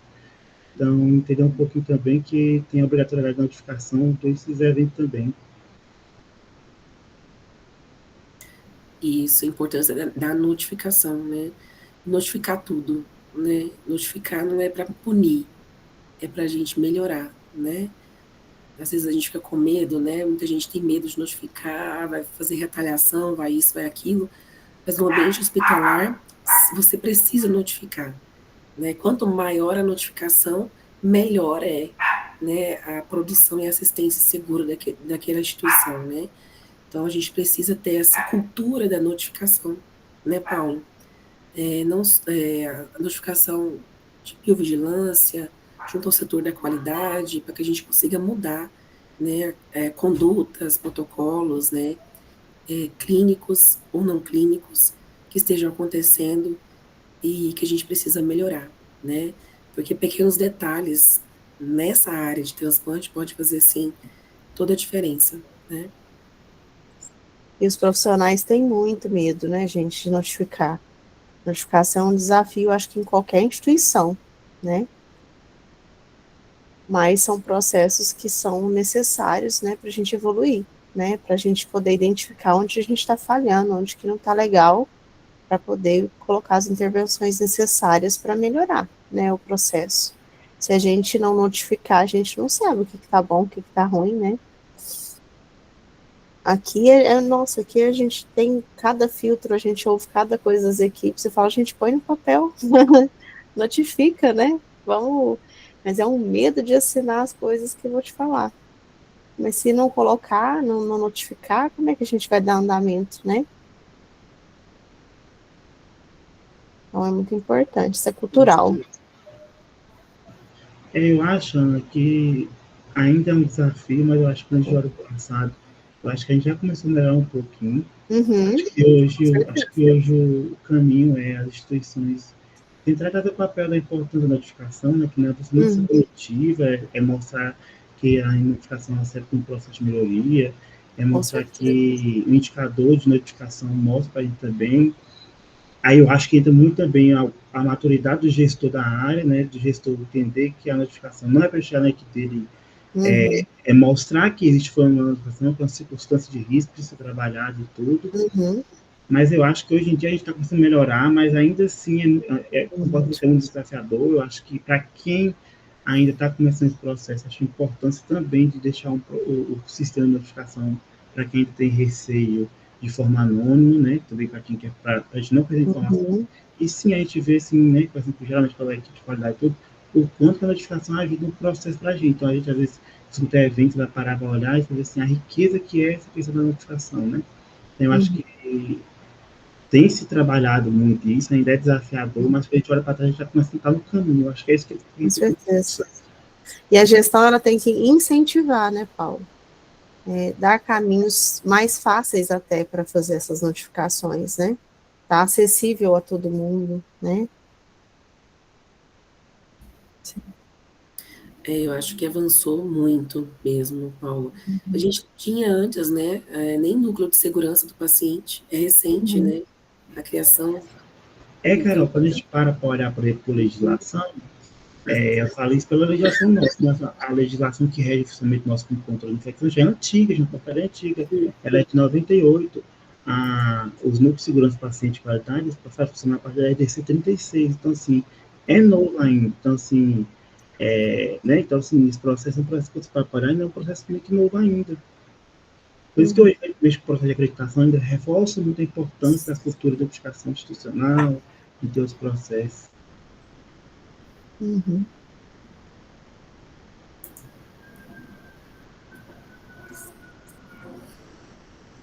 E aí, mais alguém? Ainda que vocês querem conversar, fique à vontade. Eu ainda tô com voz, então ainda dá. Será que vai ter amanhã, Carol? Meu Deus, também tem feriado na quinta. Mais alguém? Pessoal, gostaria de fazer alguma colocação, algum questionamento sobre essa gestão de internação?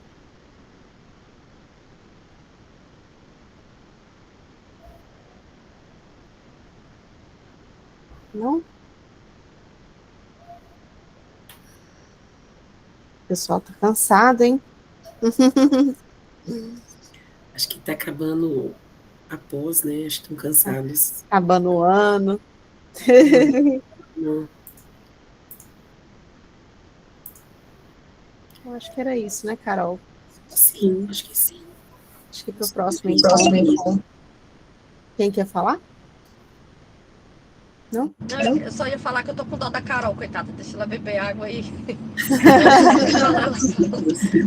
Uma balinha de gengibre, né, Jaque? Hoje, você vai dar aula hoje? Eu falei, eu vou sim. Não, de hoje não passa. É porque semana que vem já é outra aula, é outra coisa, é outra. Aí eu tomei chá, chupei pastilha. Ó, aqui em Minas é amassar o alho, mel, limão e própolis. É a receita caseira. Daqui a pouquinho toda gripe. Mel, açafrão. Açafrão é bom também. Não, vou fazer. Limão. Assim que eu sair daqui, pode misturar. E se tiver a gotinha do própolis, o própolis é milagroso, gente. Bahia, Carol. Em casa tudo é própolis. Se for Bahia, lá na Bahia, a gente vai te mandar você apresentar o gengibre, tá? Mastigar a raiz. O gengibre, nossa senhora. Gente, que isso. Dura de dormir, né? Pessoal, então, para o próximo encontro, vai ser no dia 25, né? Que pulou o feriado aí, sobre gestão dos serviços do centro cirúrgico para transplantes. A gente vai estar com a convidada, a enfermeira Márcia, né, Carol? Isso. A enfermeira que faz milagre lá, com 4 salas. Eu estou ansiosa para ouvir ela falar. Então, vai ser um encontro muito bacana, viu? A gente espera vocês. Tá marcado para 7h15, né, Carol? Se o pessoal conseguir entrar mais no horário, tá bom? Isso, entre as 7h15, que eu combinei com ela para entrar às 7h15. Aí a gente não atrasar a aula. Isso. Você vai ver um pouquinho da Márcia falando a logística de como é a cirurgia no hospital. Realmente, assim, o que a Márcia faz no hospital. Ela faz milagre, né?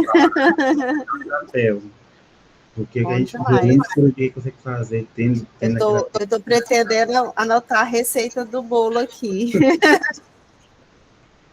Então, tá bom, pessoal. Então, bom feriado para vocês, bom resto de semana. Muito até obrigada. o próximo encontro. Tchau. Tchau. Tchau, boa noite. Boa noite.